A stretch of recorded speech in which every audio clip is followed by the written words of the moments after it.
Welcome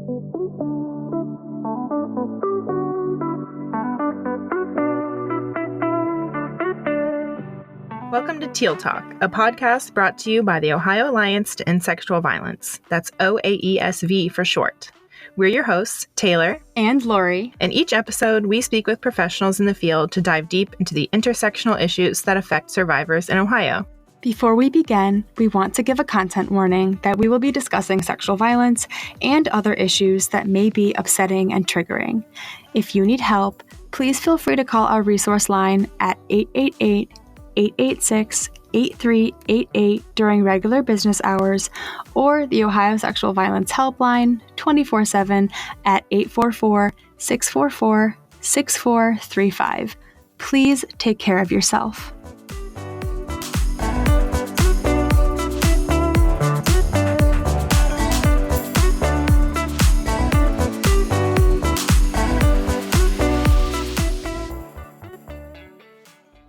Hello, and welcome back to Teal Talk. Today, we're diving into a topic that touches every advocate, every program, and every coalition. Funding. I know. The dreaded F word, funding. Taylor and I are joined by Nicole Williams, who served as OAESV's Director of Grant Management and Sustainability.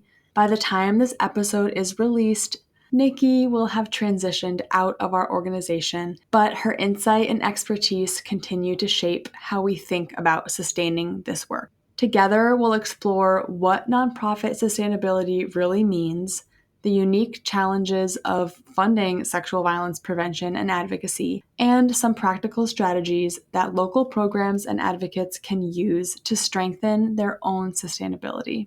Let's get started. So I'm just going to kick off with a hard question, maybe. Go for it. What does sustainability really look like in a nonprofit world? Great question. I think when people hear sustainability, there are multiple definitions that you think of. If you're coming from like the environmental space, sustainability really means like repurposing, regenerating, ensuring like the planet survives. But when you're thinking of like nonprofit sustainability, it's really like how can we keep this organization alive for however many years we want to see it operate. So this is ensuring many things. I mean, first and foremost, it's funding. Like how are we bringing in money? How are we helping the community that we are providing for? What does that really mean in a sense? Most of the time, it does boil down to funding and money. How are we financially stable for this year and next year and beyond? But just really ensuring that an organization can operate in the current season that it's in and then for many seasons to come. Thank you. And then when it comes to funding sexual violence prevention and advocacy work, what would you say makes that uniquely challenging? Yes. In the current season that we're in, funding a lot of this work, one, people think when they hear like sexual violence or sexual assault, it's kind of a taboo topic and people kind of have like a brush reaction to that. Like, oh, I don't know if I want my money funding that work, or I don't know if I want to be included in that. So it's been particularly challenging this year to look at some of the funding sources that organizations usually operate from. Some of those funding sources are being modified or changed significantly. That makes funding our work just an additional hurdle to jump over or jump through. But really funding that work, it's also about a lot of education, educating community members, educating stakeholders, educating survivors on that work. Sometimes survivors, they've never interacted with an advocate before, so they're unsure of what that actually looks like. So it is a lot of education components surrounding advocacy and sustaining this work. And there aren't a lot of funding opportunities out there purely for just that. So it's uniquely challenging just trying to address those topics in the light of community engagement or bettering communities or health initiatives. A lot of people like community health, and you don't typically think of sexual violence prevention in that light, but it really is a health initiative and something to improve upon for community members. Yeah. And if I can add some thoughts to that too, it makes me think in general of some of the struggles that we've had an OAESV for communications at large. I mean, even for some of our events, I remember trying to run an ad one time on Facebook, and they don't even want you to use the word sex at all. And of course, there's not much deeper investigation into why we're using that word in our ad, right? Like, I get it, but hey, we're trying to do something good. People are scared of that word.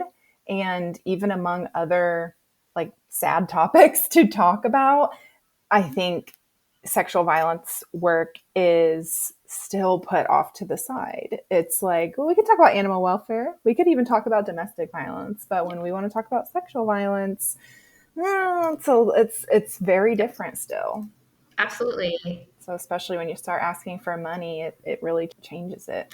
Absolutely. I've seen this with sex therapists too, when they're trying to do their work across social media, having to censor what exactly they are, what type of therapist they are. So when you're operating in an organization where sex and sexual is part of your title, is part of your name, it just adds another hurdle that really doesn't allow you to be transparent in who you are or who you're serving, which brings an entirely different light into sustainability and grant writing and fundraising, trying to be unique in the language that we're using while also trying to be who we are.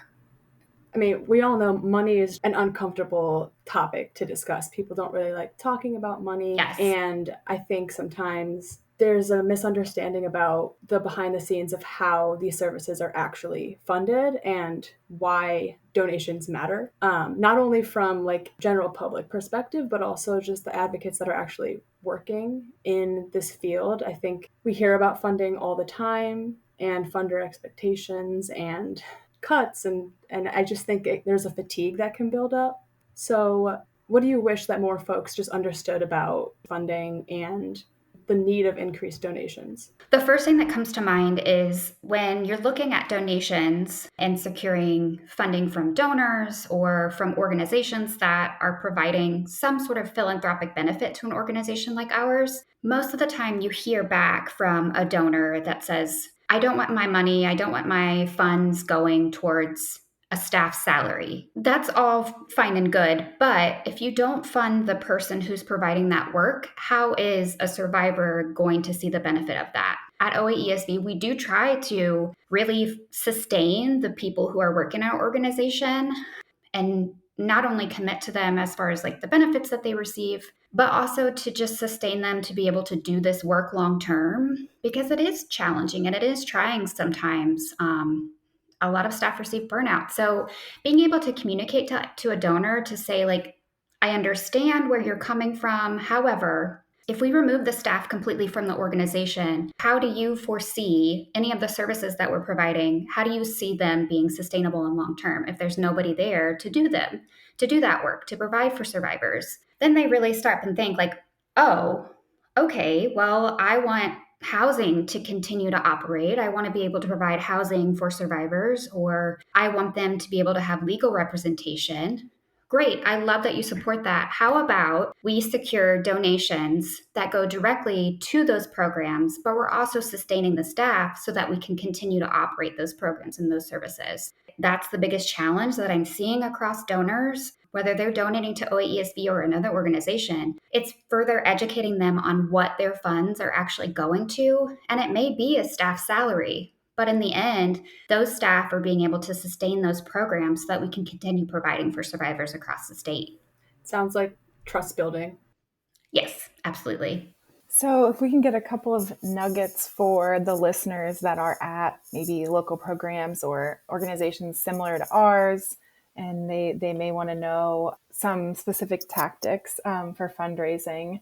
How about we talk a little bit about trends that you might be seeing in the nonprofit world, especially for coalitions like ours or RID crisis centers like a lot of our members? Yes. So trends.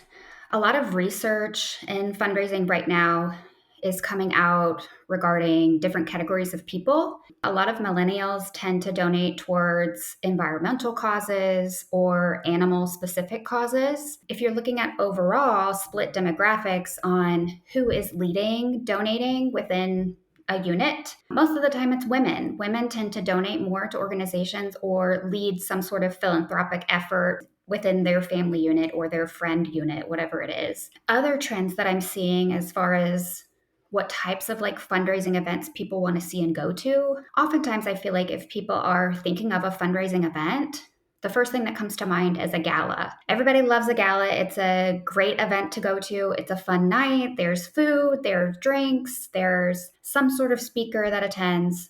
And that's a great event to have, but there's a lot of like overhead costs for that and not a lot of benefit that comes out of it as far as profit. So I consider thinking smaller. What do your staff enjoy doing? What types of events are they going to the most often? If we think back to OAESV's conference, we always have an after hours mixer during conference. It's on our first night. And we really try to bring together an event that most of our attendees would like to attend. The past few years, ironically, it's been some sort of drink, food, appetizer affair with bowling. I don't know if most of our staff really enjoy bowling or not, but a lot of our attendees tend to enjoy that space. So if you think about the events that your staff are attending most often, how about you try to generate an event like that, but make it a fundraising event? Because you know that your staff are going to attend, they're going to have a good time. You can see from past attendance that your other attendees, your other people who are engaging with you already like to attend those specific types of events.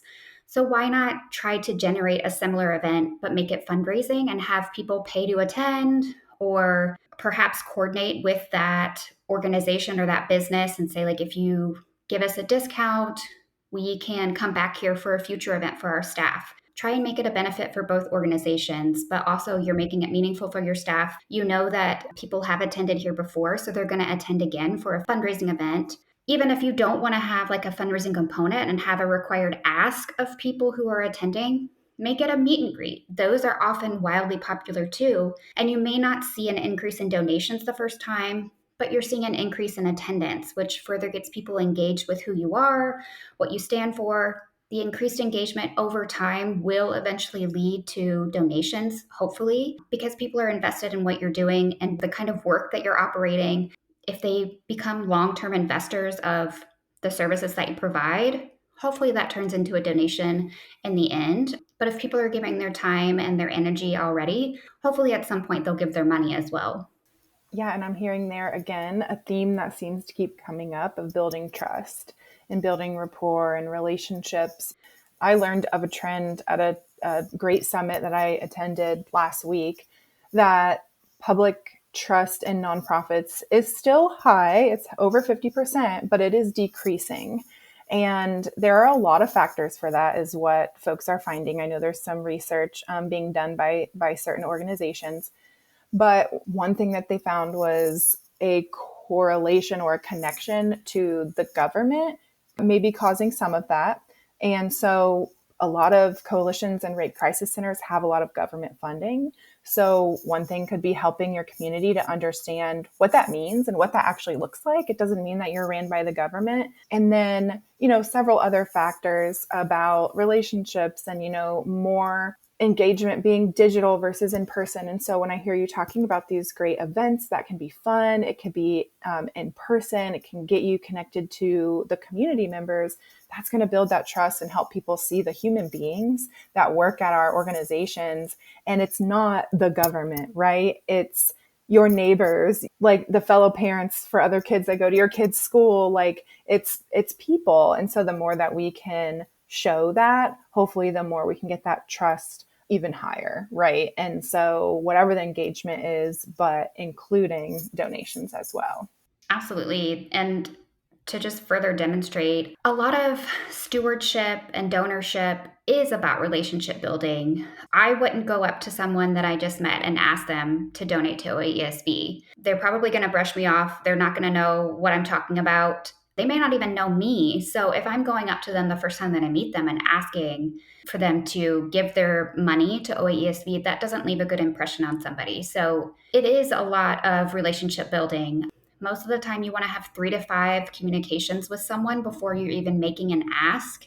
That just allows you to build that rapport with that person, to deepen your connection with them, to get them engaged with the organization, to make them aware of who you are serving, even invite them to an event for no benefit to OAESV would even be beneficial, just so that they can invest in the organization a little bit more. And then after that, perhaps it's time to make that ask. Even if I am the sole fundraiser at OAESV, perhaps there's somebody that is closer to that individual who wouldn't mind making that ask. Sometimes you have to step out of that comfort zone as well. Even though Rosa is the chief fundraiser of our organization and I'm the director of sustainability, that doesn't mean that we always have to make the ask.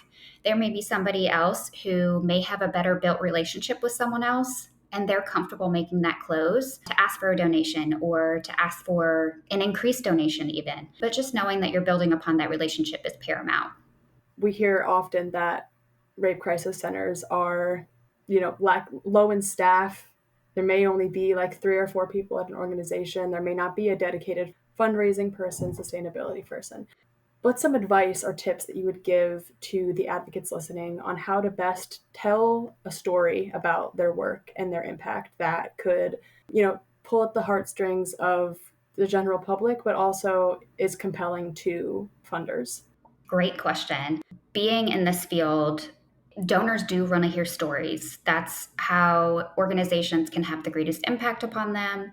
You always see the ASPCA commercials, the St. Jude's commercials. They know how to tell a story and pull at your heartstrings to get you to donate, while also explaining that their work is meaningful and how impactful it is to receive a donation. So how can that translate to an organization that serves survivors when you can't tell a survivor story as a way to communicate to donors or to funders? That's kind of a unique ability. But if it's coming specifically from an advocate, they are subject matter experts who are deeply connected to survivors and deeply invested in the work. My advice to them would just be to, one, explain your story. How did you get started in this work and what keeps you coming back to it? I've heard great stories from advocates who are subject matter experts in their own area. To shout out our own advocate, Shelby, she is extremely passionate about this work and about serving survivors. She doesn't have to explain that by explaining a survivor's story. You can see it in her speeches that she gives. You can hear it in her voice. The passion is there. So it's how you can utilize that to communicate with somebody about what your organization does, who you serve, and how that person can be invested in your story and how you can allow them to connect to it. Donors want to hear the story of OAESV, but they also want to know how they can be included in that story. How do you connect with a donor who may not have been impacted by sexual violence, but how can you get them connected and involved in that work to where they see themselves here and they see themselves supporting OAESV long term? It's about engaging with them in a way that makes meaningful sense to you. So being able to tap into like why I got involved in OAESV. As an advocate, I'm passionate about this work because I've seen firsthand a survivor go from being traumatized, feeling like they are meaningless in this world, to thriving at work, being sustainable on their own, operating their own house, their own apartment, connecting back at work, engaging in their community, truly thriving at life, being able to craft a story that doesn't give any information about the survivor, doesn't connect back to their story or tell personally identifiable information about them or to manipulate their story in some way to generate a donation. But you're allowing that passion to come through to be able to communicate back to that donor, like, this work matters. I matter at this organization, and here's how you can be invested. It reminds me a lot of our last episode on ethical storytelling and this idea of building a composite story. So I definitely recommend to our listeners to listen to last month's episode for some creative ways and ethical ways to share a story. Truly, truly. Nikki, what is one thing that listeners can do to support funding sustainability in their own programs? Like if they had to take one takeaway from this. If we're looking at grants, I know that federal grants, governmental grants are kind of shaky at the moment. They've been kind of a backup point for a lot of organizations right now to sustain their work long term. But I'd encourage them to look at some more foundational opportunities. There are a lot of community foundations out there. If you're specifically local to the Columbus region, in Ohio. There's the Columbus Foundation, who provides a lot of different grant opportunities for this work. So I'd encourage you to reach out to your local foundation just to get involved with them. And remember to generate that relationship first. Don't just come to them with an ask or about how you can apply.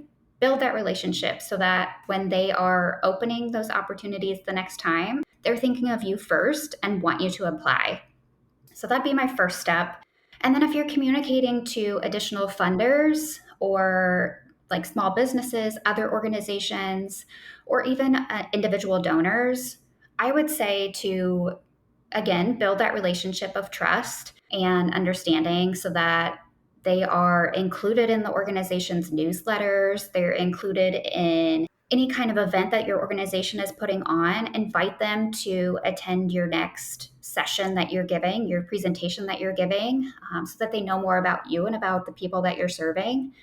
And then once you've built that trust, you've built that relationship, they've maybe attended one or two of your events or they're volunteering their time, then maybe communicate with them about what keeps them coming to your organization, what keeps them invested, and if they want to commit to a donation to your organization to support the people that you're serving, to support your work, to support the services that you're providing at your organization. Building that trust and building that relationship is crucial to ensuring that those people are coming back, whether it's investing in time, energy, or money. You want them to be included in your work, and they want to know more about you and the organization that you are working at and who ultimately you're serving, because they want to support you and they want to support the work that you're doing. Thank you so much, Nikki, for being on this podcast again and chatting about fundraising and sustainability. Fundraising is the part of my job that is the trickiest for me. So I know that this was helpful for me and hopefully also helpful for our members. Just to wrap up this episode, I've seen you furiously typing away at conference. Yes. You're like, it's grant season, it's grant season. So I'm wondering what keeps you grounded in this work, especially during high stress cycles like budget season or grant deadlines. Yes. I think what keeps me grounded the most is that I signed up for this work because I actually enjoy it. If I was direct service and frontline, I would be burnt out. I've done that work before and I enjoyed it at the time, but I've found my niche area. I know what I am best at. And it's more behind the scenes work, which I truly enjoy. Not everybody does. Not everybody enjoys more of the administrative work, but that's what I enjoy, what keeps me coming back to this organization time and time again. So I think just that I really enjoy what I do. And if you're enjoying what you're doing, you'll never work a day in your life. So that's what keeps me grounded ultimately. And also Coda, right? Yes. My dog and my husband. Absolutely. It's funny, if you ever had another dog, you could name him Grant. And it's actually a name that would work. I'll take it into consideration. Perfect. Thank you. Bye.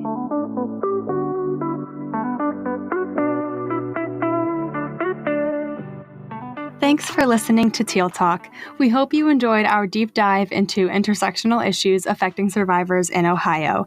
If you like what you heard, subscribe and leave us a 5-star rating and review, recommend us to a friend, and follow us on Instagram and Facebook at OAESV and Twitter at Ohio Alliance ESV. If you'd like to learn more about us and the services we offer, sign up for our email list, or read a transcript of this episode, visit oaesv.org. Want to share a comment or ask a question for a future episode? Just click on the link in the show notes to leave us a voicemail. And remember, we're here to help. Feel free to call our resource line at 888-886-8388 during regular business hours, or the Ohio Sexual Violence Helpline 24/7 at 844-644-6435. See you next time.